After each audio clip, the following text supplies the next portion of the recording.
نحمده ونصلي على رسوله الكريم اما بعد فاعوذ بالله من الشيطان الرجيم بسم الله الرحمن الرحيم رب اشرح لي صدري ويسر لي امري واحلل عقدة من لساني يفقهوا قولي لا يمسه الا المطهرون۔ ایک اور دلیل، قرآن پاک میں مشرکین کو نجس کہا گیا نا۔ نجس کس کا اپوزٹ ہے؟ طاہر کا۔ انما المشرکون نجس، ٹھیک ہے۔ اچھا، اب آپ دیکھیں کہ ان کی جو نجاست ہے وہ قلبی نجاست ہے، لیکن اس نجاست کی وجہ سے ان کے ہاتھ جو عام روزمرہ زندگی میں کاموں میں استعمال ہوتے وہ نجس نہیں ہو جاتے۔ یہی وجہ ہے کہ آپ صلی اللہ علیہ وسلم نے جب ہرقل کو خط لکھا تھا تو اس کو کیا لکھا تھا؟ نبی صلی اللہ علیہ وسلم نے جب ہرقل کو خط لکھا تھا تو اس میں قرآن پاک کی آیت لکھی تھی۔ کیا آپ کو نہیں معلوم تھا کہ یہ خط ہرقل کے ہاتھ جائے گا، یا جو بھی اسے کھول پڑھ کے سنائے گا، ظاہر ہے جس کا خط ہوتا ہے اسی کی ملکیت ہو جاتا ہے، اس کے پاس چلا جاتا ہے۔ اس خط میں آیت لکھی ہوئی ہے۔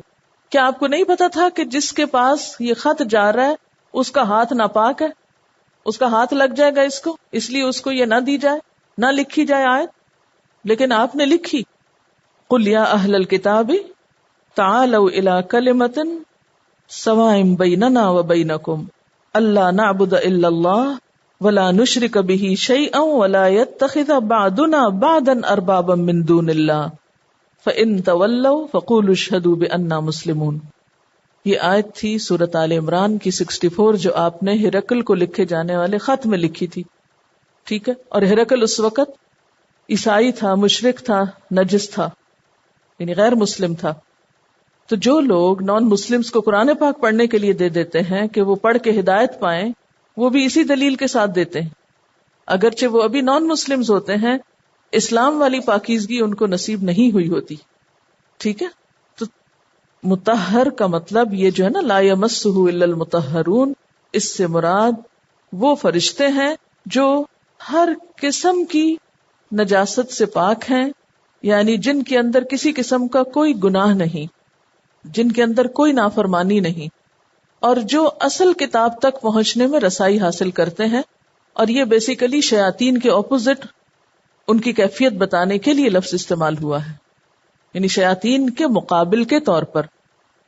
اب ایک اور بات یہ بھی آپ دیکھیے کہ ایک عورت اپنی عمر کا اوسطاً چوتھائی حصہ حیض و نفاس کی حالت میں گزارتی ہے، یعنی جوان ہونے کے بعد ہر مہینے 8 دن یا 10 دن یا چلیے 5 دن بھی، تو کسی کی زندگی کا چوتھا، کسی کا چھٹا حصہ اس حالت میں جو گزرا، تو اگر اس کو منع کر دیا جائے، نہ وہ ذکر کرے، نہ وہ قرآن پڑھے، نہ وہ کوئی اور دین کی بات کرے، نہ کسی ایسی مجلس میں حاضر ہو، تو اس کے ایمان کا حال کیا ہوگا؟ پھر دوسری بات یہ ہے کہ جو قرآن ہمیں زبانی یاد ہوتا ہے وہ ہمارے حافظے میں تو ہے نا، ہمارے دل میں تو ہے، ہماری زبان پر تو آ سکتا ہے، تو زبان ناپاک نہیں ہوتی۔ ایک عورت اگر مر رہی ہو تو کیا اس کو کلمہ بھی نہیں پڑھنے دیں گے کہ یہ اللہ کا نام ہے اور تم ناپاک ہو، اور اللہ کا نام ناپاک لوگ نہیں لے سکتے؟ اب یہ ہے کہ چونکہ قرآن پاک ایک بہت مقدس کتاب ہے، اس کا احترام اور ادب لازم ہے، اس لیے احتیاط کا تقاضا یہ ہے، مستحب یہ ہے کہ انسان ایسی حالت میں ڈائریکٹ ٹیکسٹ کو چھونے کی بجائے کسی کپڑے کی آڑ میں چھو لے، تاکہ دل میں کوئی ایسا حرج نہ ہو، یعنی یہ ایک احتیاط کا تقاضا ہے۔ لیکن یہ کہنا کہ اس حال میں پڑھنا پڑھانا بند کر دیں، جو قرآن یاد ہے اس کو دہرانا ختم کر دیں، تو یہ زیادتی کی بات ہوگی، یہ عورت کو دین سے دور کرنے والی چیز ہو جائے گی۔ اور اس سے پہلے آپ کو بن باز کا فتویٰ تو دیا گیا تھا، جس میں انہوں نے کہا تھا کہ ابن عمر کی روایت ضعیف ہے، کیونکہ اسے اسماعیل بن عیاش نے حجازی راویوں سے روایت کیا ہے، اور جب وہ ان سے کرتے ہیں تو محدثین کے نزدیک ضعیف ہوتے ہیں، لیکن وہ قرآن کو بغیر چھوئے زبانی پڑھے گی۔ جنبی جب تک غسل نہ کر لے اس کے لیے قرآن پڑھنا جائز نہیں۔ ان دونوں کے درمیان فرق کرتے ہیں کہ جنبی کا وقت مختصر ہوتا ہے، وہ فوراً غسل کر سکتا ہے، جبکہ عورت فوراً غسل نہیں کر سکتی، کئی دن اس کے اس میں لگ جاتے ہیں۔ اسی طرح نفاس میں بھی ایسا ہی ہوتا ہے، اگر عورت کو اس سے روک دیا گیا تو قرآن پاک بھول جائے گی، اور پھر اس طرح دین سے دور ہو جائے گی. یہ خلاصہ ہے ان کے فتوے کا. اس سلسلے میں اگر آپ متعدد روایات دیکھیں تو آپ کو پتہ چلے گا کہ خود فقہا کے درمیان بھی بہت سارا اختلاف اس میں ہوا. بہت مختلف طرح کی اس میں سٹیٹمنٹس آتی ہیں. اس میں کوئی تو بالکل حرام قرار دیتا ہے، کوئی کہتا ہے زبانی پڑھ لے، کوئی کہتا ہے دیکھ کے پڑھ لے، کوئی کہتا ہے کہ کسی چیز کی آڑ میں اس کو ہاتھ لگائے. اچھا، مثال کے طور پر آپ دیکھیں کہ مالکیہ کا مسلک جو ہے اس میں ویسے مصحف کو ہاتھ لگانا جائز نہیں، لیکن قرآن کی تعلیم کے لیے استاد اور شاگرد دونوں کو اس سے مستثنا کر دیتے ہیں، یعنی تعلیم کے لیے دونوں ہاتھ لگا سکتے ہیں. بلکہ ان کے ہاں حائضہ عورت کے لیے بھی بغرض تعلیم مصحف کو ہاتھ لگانا جائز ہے. اسی طرح امام مالک کا قول یہ بھی ہے کہ جنابت کی حالت میں تو قرآن پڑھنا ممنوع ہے، مگر حیض کی حالت میں عورت کو قرآن پڑھنے کی اجازت ہے، کیونکہ ایک طویل مدت تک اگر ہم اسے قرآن پڑھنے سے روکیں گے تو وہ بھول جائے گی، اور اسے وہ ہم کی طرف نسبت دیتے ہیں. بعض نے کہا کہ وہ توڑ توڑ کر پڑھے آیت کو. اب اس کی بھی دلیل تو کوئی نہیں نا. کس نے کہا؟ اللہ کے رسول صلی اللہ علیہ وسلم نے تو نہیں فرمایا کہ توڑ کے قرآن پڑھو. جب وہ لفظ منہ سے نکلنا ہی ہے تو اس سے کیا فرق پڑتا ہے کہ کٹھے نکلے یا توڑ توڑ کے نکلے. تنزیل من رب العالمین، نازل کردہ ہے رب العالمین کی طرف سے. افبہذا الحدیث انتم مدہنون، پھر کیا اس کلام کے ساتھ تم بے اتنائی برتتے ہو؟ یعنی اتنا معزز مکرم قرآن، کتاب کریم فی لوح محفوظ، قرآن کریم فی کتاب مکنون، لا یمسہ الا المطہرون، تنزیل من رب العالمین، وہ کتاب جس کے ساتھ اتنی بزرگیاں وابستہ ہیں، اس کے ساتھ تمہارا طریقہ اور طرز عمل کیا ہے کہ تم اسے معمولی سمجھتے ہو، اس سے بے اتنائی برتتے ہو، اسے اس کا حق نہیں دیتے. اب اگر اس آیت سے یہ معنی نکالا جائے کہ عورت قرآن پڑھے ہی نہ، تو یہ دراصل اس کے ضمن میں آ جاتا ہے بے اتنائی برتنے کے، قرآن سے دور کرنے کے اور اس سے روکنے کے. یعنی ساری بات کر کے آگے اللہ تعالیٰ شکوہ کر رہے ہیں کہ اتنی عظیم کتاب کے ساتھ تمہارا یہ سلوک ہے. افا بہذا الحدیث انتم مدہنون. اچھا، مدہنون کا لفظ کس سے نکلا ہے؟ ادہان سے نکلا ہے. ادہان کا لفظ دہن سے نکلا ہے. دہن کس کو کہتے ہیں؟ مکھن لگانے کو، چکنی چپڑی باتیں کرنے کو. تیل کی مالش کے لیے بھی لفظ استعمال ہوتا ہے. تیل کی مالش سے کیا ہوتا ہے؟ اعضاء نرم ہو جاتے ہیں، تو نرمی برتنے کے معنوں. دہن یعنی دہن سے ہے، اور ادھان کسی چیز کو تیل لگا کے نرم کرنے کو کہتے ہیں. اور اس سے پھر یہ لفظ نکلا کسی بات میں لچک پیدا کرنا، کسی بات میں ڈھیلا پڑ جانا، پھر منافقت کا رویہ اختیار کرنا، کسی چیز کو سنجیدہ توجہ کے لائق ہی نہ سمجھنا، اس کے لیے نان سیریس ایٹیٹیوڈ اختیار کرنا.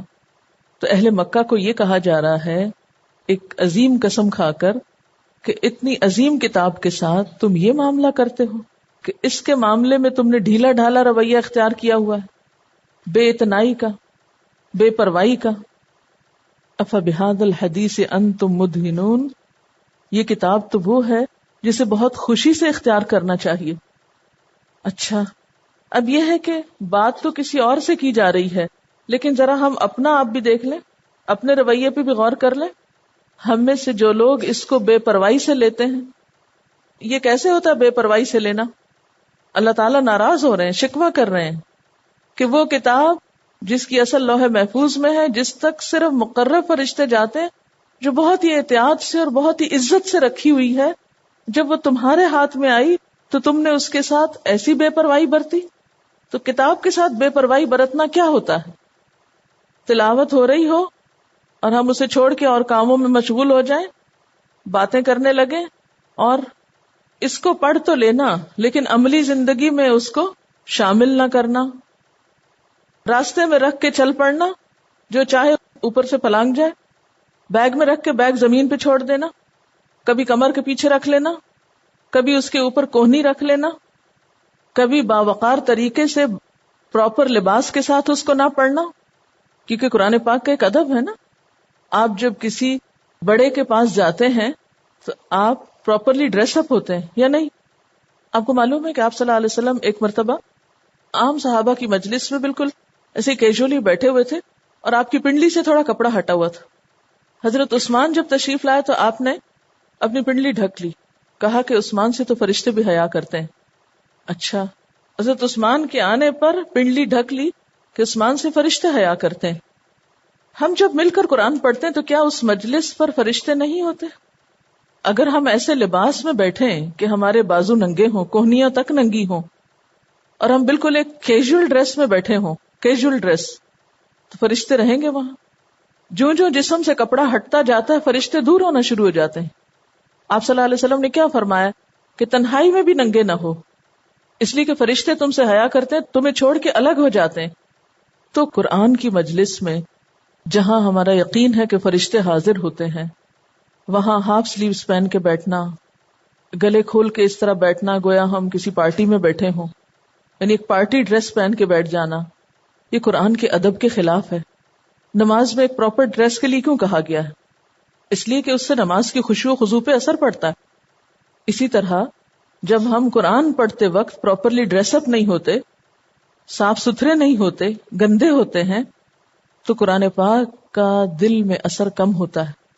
بغیر نہائے چلے آنا، بغیر وضو کیے چلے آنا، بغیر دانت صاف کیے چلے آنا. ٹھیک ہے آپ کہیں گے یہ سب فرض کے درجے میں تو نہیں، ہاں ٹھیک ہے فرض کے درجے میں نہیں ہے، لیکن ادب کے درجے میں ضرور ہے. اور جو اس کتاب کا ادب کرے گا وہی اس کا بڑا حصہ پائے گا، اور جو اس کا ادب نہیں کرے گا اس کے اندر بھی نہیں اترے گا، اور جب اندر نہیں اترے گا تو عمل میں کہاں تبدیلی آئے گی، پھر اس سے وہ برکتیں اور فیض ہمیں کہاں نصیب ہوں گے.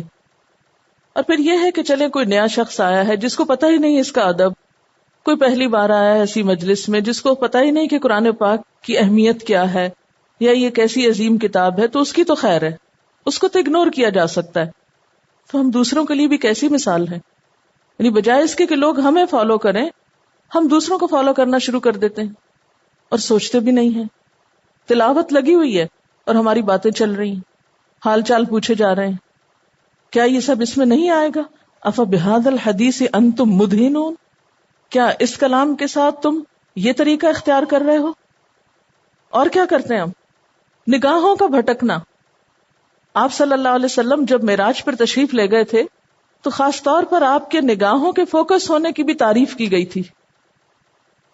بعض لوگ قرآن پاک کی جلد کو کھانا شروع کر دیتے ہیں، اس کو کاٹتے رہتے ہیں. بعض اس پہ کوئی پین لگا کے اپنا پین چلانے کی کوشش کرتے ہیں، کبھی اس کے ورقے مڑ توڑ جاتے ہیں، اندر پرواہی نہیں ہوتی، اس پہ ٹیک لگا لینا، یعنی کونی رکھنا اس پہ تو بڑا عام ہے.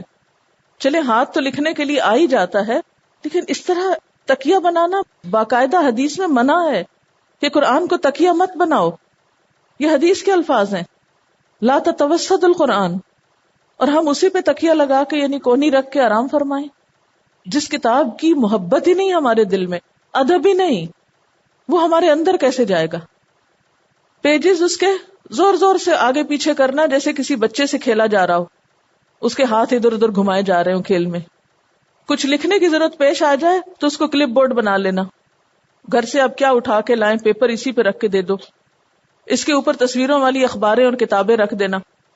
پڑھتے پڑھتے رکھا اس کے بعد پڑھنے لگ گئے کوئی رسالہ، اور پھر اٹھایا اور اس کو اس کے اوپر رکھ دیا. عام کتابوں کو اس کے اوپر لا کے رکھ دینا. بازو کا چلتے وقت ہاتھ میں نیچے کو اس طرح لٹکا کے چلتے ہیں کہ وہ ادب کی جگہ نہیں ہوتی، یعنی آپ کا ہاتھ بھی گھوم رہا ہے، ساتھ قرآن پاک بھی ہچکولے کھا رہا ہے. جب کہا جائے کہ منہ کھول کے پڑھو، بولو، تو بولنے کی زحمت نہ کرنا، یعنی بولنے کی زحمت نہ کرنا. فبہذا الحدیث انتم مدہنون، ڈھیلا ڈھالا لینا.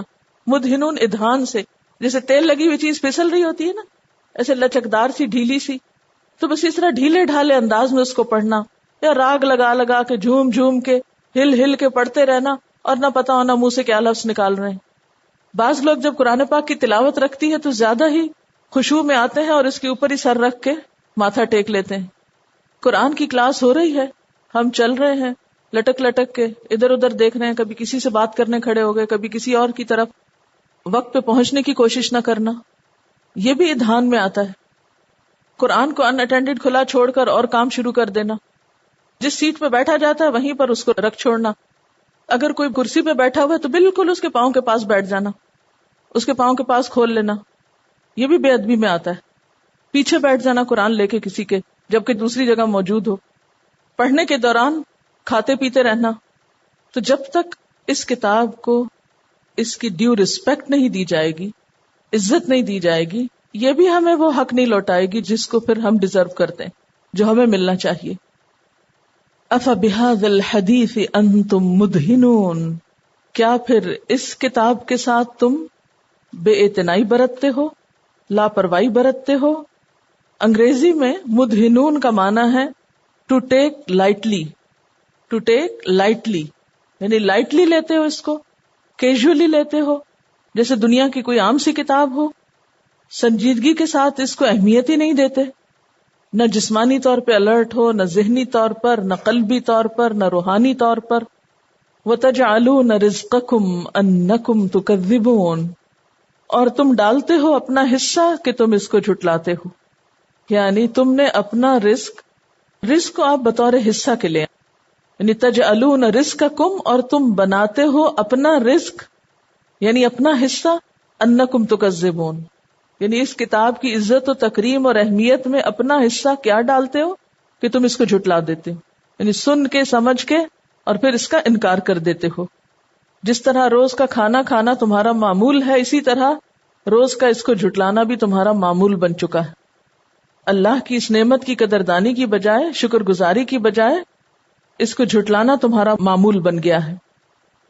حضرت علی رضی اللہ تعالی عنہ اس آیت کی تفسیر یوں بیان کرتے ہیں، نبی صلی اللہ علیہ وسلم سے روایت کرتے ہیں کہ آپ صلی اللہ علیہ وسلم نے فرمایا، تم اپنے رزق کا شکر یوں ادا کرتے ہو کہ اللہ کو جھٹلاتے ہو اور کہتے ہو بارش ہم پر فلاں نچھتر اور فلاں ستارے کی سبب برسی.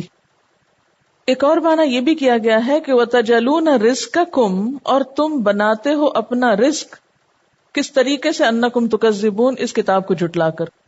قریش مکہ قرآن پاک پر ایمان کیوں نہیں لا رہے تھے، اس کو کیوں جھٹلا رہے تھے؟ کیونکہ ان کو ڈر یہ تھا کہ اس کو مانا تو اس سے ہماری روزی پہ اثر پڑے گا، ہمارے نذرانے بند ہو جائیں گے، ہمیں معاشی نقصان ہوگا. اب آپ دیکھیے ایسے سب لوگوں کو جو اسے جھٹلائیں یا اسے معمولی سمجھیں یا اسے لائٹلی لیں یا اس کو باقاعدہ عزت نہ دیں، ان سب سے کہا جا رہا ہے فلولا اذا بلغت الحلقوم، فلولا پھر کیوں نہیں، اذا جب بلغت الحلقوم پہنچ جاتی ہے نرخرے میں، یعنی انسان کی جان جب نزع کے وقت حلق میں آ اٹکتی ہے، پھنستی ہے، جیسا کہ سورۃ القیامہ میں آتا ہے فَإِذَا بَلَغَتِ التَّرَاقِي وَأَنْتُمْ حِينَئِذٍ تَنْظُرُونَ، اور تم اس وقت آنکھوں سے دیکھ رہے ہوتے ہو لیکن پھر بھی اس جان کو نکلنے سے روک نہیں سکتے، یعنی اپنے سامنے مردے کو مرتا دیکھتے ہو لیکن اس کی موت کو ٹال نہیں سکتے. آپ دیکھیں کہ جب کوئی فوت ہو رہا ہوتا ہے تو اس کے سارے عزیز پیارے رشتہ دار ڈاکٹرز وغیرہ سب اس کے پاس ہوتے ہیں، موت کا فرشتہ چپکے سے جان نکال کے لے جاتا ہے اور یہ سارے بے بس دیکھتے چلے جاتے ہیں، کوئی کچھ بھی نہیں کر سکتا، ساری تدبیریں الٹی ہو جاتی ہیں. وَنَحْنُ أَقْرَبُ إِلَيْهِ مِنْكُمْ، اور ہم زیادہ قریب ہوتے ہیں اس کے تم سے بڑھ کر، وَلَٰكِن لَا تُبْصِرُونَ، لیکن تم دیکھتے نہیں ہو. نحن سے مراد اللہ تعالیٰ بھی ہیں اور فرشتے بھی ہو سکتے ہیں کہ اس وقت انسان جسمانی طور پر انسانوں کے قریب ہوتا ہے لیکن عملی طور پر فرشتوں کے ہاتھ میں ہوتا ہے، جان نکالنے والے، یا اللہ تعالیٰ اس کی حالت کو زیادہ جان رہے ہوتے ہیں. وَلَٰكِن لَا تُبْصِرُونَ، لیکن تم سب نہیں دیکھ سکتے. فَلَوْلَا إِن كُنتُمْ غَيْرَ مَدِينِينَ، پھر کیوں نہیں اگر تم کسی کے اختیار میں نہیں ہو، کسی کے زیر حکم نہیں ہو، محکوم نہیں ہو، یعنی اگر تم اس بات میں سچے ہو کہ تمہارا کوئی مالک نہیں یا جزا سزا کا دن نہیں آئے گا یا تمہیں کوئی سزا نہیں دے سکتا، ترجعونہا، اس کو لوٹا دیکھو، اس کی جان واپس لاؤ، ان کنتم صادقین، اگر تم سچے ہو. کیونکہ جو لوگ اللہ تعالیٰ پر ایمان نہیں رکھتے، جزا سزا کے دن پر ایمان نہیں رکھتے، تکبر میں مبتلا ہیں، حق کا انکار کرتے ہیں، ان سب کو چیلنج کیا جا رہا ہے کہ اس بے بسی کے عالم میں پھر تم کچھ کر کے تو دکھاؤ اگر واقعی تم اپنی باتوں میں سچے ہو. دوسری طرف اللہ کے فرشتے ہوتے ہیں جو روح قبض کر رہے ہوتے ہیں، ان سے نبٹ کے تو دکھاؤ، پھر دیکھو غالب کون رہتا ہے، مغلوب کون ہوتا ہے.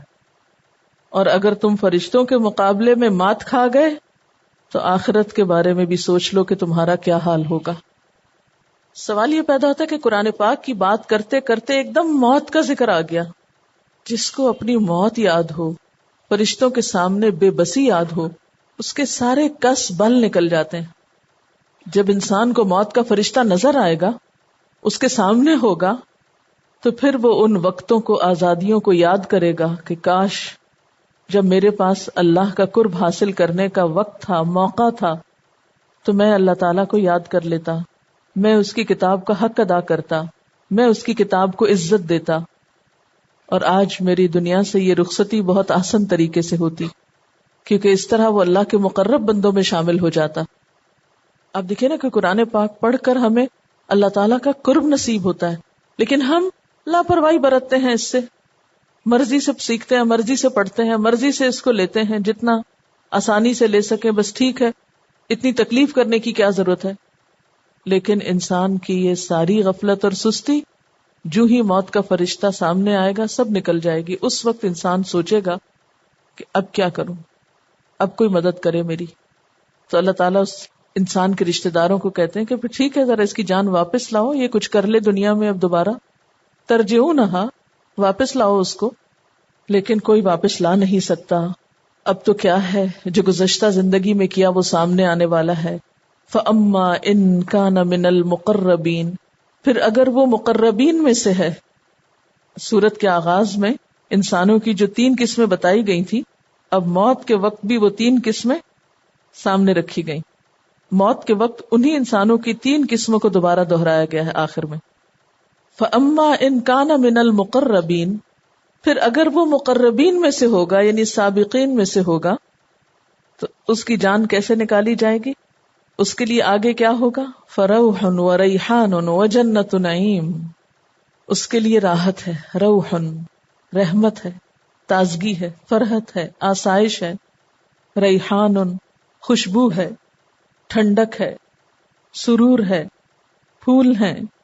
وجنت نعیم، اور نعمت بھری جنتیں ہیں. تو اس سے پتہ چلتا ہے کہ مقرب انسان کی جب جان نکلنے لگتی ہے تو فرشتے بہت خوبصورت لباس میں آتے ہیں، خوبصورت شکل والے آتے ہیں، جیسے کہ حدیث سے ہمیں پتہ چلتا ہے. خوشبو لے کر آتے ہیں یا پھول لے کر آتے ہیں. جس دنیا میں آپ کسی کا استقبال کرنے کے لیے جاتے ہیں، کسی کو لینے کے لیے آتے ہیں، تو جو آپ کا جتنا عزیز یا پیارا ہوتا ہے اس کے لیے آپ اتنا ہی اہتمام بھی کرتے ہیں. تو یہ فرشتے دراصل مقرب بندے کو لینے کے لیے آ رہے ہیں. یہ اللہ تعالیٰ کی طرف سے نمائندے بھیجے گئے ہیں، جاؤ میرے فلاں بندے کو اب لے آؤ میرے پاس. اب وہ آتے ہیں اس کو لینے کے لیے، اور بہت ہی خوبصورت طریقے سے. فَأَمَّا إِن كَانَ مِنَ الْمُقَرَّبِينَ فَرَوْحٌ وَرَيْحَانٌ وَجَنَّتُ نَعِيمٍ. اب دنیا کی ساری کلفتیں، سب تھکاوٹیں، سب تکلیفیں، سب پریشانیاں، سب ناپسندیدہ چیزیں سب ختم. مشکلات کا دور ختم ہو گیا، تکلیفوں کا دور ختم ہو گیا، آزمائشیں ختم ہو گئیں، دنیا کے غموں سے جان چھوٹ گئی. اب آئندہ کے لیے ہمیشہ ہمیشہ کی خوشیاں ہیں، کیونکہ وہ اسی کے لیے دوڑ رہا تھا. وَأَمَّا إِن كَانَ مِنْ أَصْحَابِ الْيَمِينَ، اور اگر وہ اصحاب الیمین میں سے ہوگا یعنی عام مومنین میں سے، فَسَلَامٌ لَكَ، تو فرشتے آ کر اس کو سلام کریں گے اور خوشخبری سنائیں گے. مِنْ أَصْحَابِ الْيَمِينَ، اصحاب الیمین میں سے ہو، سلامتی کی خوشخبری مل جائے گی. لیکن obviously روح و ریحان نہیں، وہ عزت و اکرام اور اہمیت نہیں جو درجہ اول کے لوگوں کے لیے ہے. یہ فرق کیوں ہے؟ ٹھیک ہے، یہ بھی بہت بڑی سعادت کی بات ہے کہ کسی کو سلامتی کی خوشخبری مل جائے کہ تمہارے لیے کوئی غم، کوئی دکھ نہیں، تمہیں ایک پیسفل زندگی ملے گی، تمہارے لیے آگے عذاب قبر نہیں ہے، جہنم کا عذاب نہیں ہے، تم سلامت رہو گے. یہ بھی بڑی بات ہے. لیکن جب دنیا کا معاملہ ہوتا ہے تو ہم کتنی اہمیت چاہتے ہیں اپنی. اس کو تھوڑا سا ایک خواتین کے کانٹیکس میں سمجھیے. جیسے ایک لڑکی کی شادی ہوتی ہے، سسرال والے اس کو لینے کے لیے آتے ہیں. کچھ لوگ بہت اہتمام کے ساتھ آتے ہیں، اچھے کپڑے لے کر آتے ہیں، اچھا زیور لے کر آتے ہیں. تو لڑکی اپنے آپ کو بہت خوش قسمت تصور کرتی کہ مجھے بہت رسپیکٹ دی گئی، بہت عزت دی گئی، اگر شکر گزار ہو، ورنہ تو پرواہ بھی نہیں کرتی. اور اس کے برعکس جس کو یہ سب کچھ نہ ملے وہ اپنے دل میں حسرتیں لیے ہوئے ہوتی ہے کہ میری تو کسی نے قدر ہی نہیں کی. شادی تو ہو گئی, گھر تو مل گیا, لیکن وہ عزت نہیں ملی جو کسی دوسرے کو ملی. دنیا میں تو یہ سب کچھ قسمت کے کھیل ہیں, لیکن آخرت میں یہ محض قسمت نہیں, اس میں انسان کے اپنے خلوص, نیت اور عمل کا بھی دخل ہوتا ہے کہ اس نے دین کے لیے کتنی قربانی کی, اس نے اللہ کی رضا کو ہر چیز پر کتنا مقدم رکھا. فَسَلَامٌ لَكَ مِنْ أَصْحَابِ الْيَمِينِ وَأَمَّا إِنْ كَانَ مِنَ الْمُكَذِّبِينَ الضَّالِّينَ. پھر اگر وہ مکذبین میں سے, گمراہوں میں سے ہوا. اب یہاں پر آپ دیکھیے دو لوگوں کا ذکر کیا گیا, مکذبین جو سراسر پکے پکے جھٹلانے والے, جو کافر لوگ ہیں, اور اس کے ساتھ ساتھ کچھ دالین, بھٹکے ہوئے گمراہ لوگ, یعنی کافر تو نہیں لیکن ویسے بھٹکے ہوئے, ان کو رستہ مل گیا تھا لیکن وہ اس پہ چلے نہیں. یہ وہ ہیں جو کفر و نفاق کی حالت میں تھے, اصحاب المشأمہ. ان کے لیے مرتے ہی کون سی تواضع ہوگی؟ فنزل من حمیم, ان کی تواضع کے لیے کھولتا ہوا پانی ہے. وتصلیۃ جحیم, اور جہنم میں جھونکا جانا ہے. تسلیہ کہتے ہیں ایندھن کا آگ میں جلانا, عصا یا لکڑی کا آگ میں تپا کے سیدھا کرنا. ان ھذا لہو حق الیقین, بے شک یہ سب کچھ بالکل حق ہے, یقینی بات ہے. فسبح بسم ربک العظیم, بس آپ تسبیح بیان کیجئے اپنے عظیم رب کے نام کی. حضرت عقبہ بن عامر کہتے ہیں کہ جب یہ آیت نازل ہوئی تو رسول اللہ صلی اللہ علیہ وسلم نے حکم دیا کہ اس کو تم لوگ اپنے رکوع میں رکھ دو, یعنی رکوع میں سبحان ربی العظیم کہا کرو. اور جب آیت سبح اسم ربک الاعلی نازل ہوئی تو آپ نے فرمایا اس کو سجدے میں رکھو, اس لیے سجدے میں سبحان ربی الاعلی پڑھا جاتا ہے. اس سے پتہ چلتا ہے کہ نماز کے اندر جو چھوٹی چھوٹی ڈیٹیلز ہیں, یہ چھوٹے چھوٹے طریقے ہیں, یہ سب بھی وحی الہی سے ہوا. اور ویسے بھی عام زندگی میں تسبیح کرنا بہت ہی بڑا نیکی کا کام ہے, اور اس میں دو کلمے جو اللہ کو بہت محبوب ہیں, سبحان اللہ و بحمدہ, سبحان اللہ العظیم ہیں, ان کو لازم پکڑنا چاہیے. یہاں نبی صلی اللہ علیہ وسلم کو حکم دیا جا رہا, اور آپ کی پیروی میں ہمارے لیے بھی اس میں ایک بہت بڑا سبق ہے. فسبح بسم ربک العظیم, پڑھیے سبحان ربی العظیم. کیا آپ کے سامنے کسی کی ڈیتھ ہوئی, کبھی کسی مرتے ہوئے شخص کو دیکھا ہے اپنی آنکھوں کے سامنے؟ اس کو امیجن کر. وآخر دعوانا ان الحمد للہ رب العالمین. سبحانک اللہم و بحمدک نشہد ان لا الہ الا انت نستغفرک و نتوب الیک. والسلام علیکم ورحمۃ اللہ وبرکاتہ.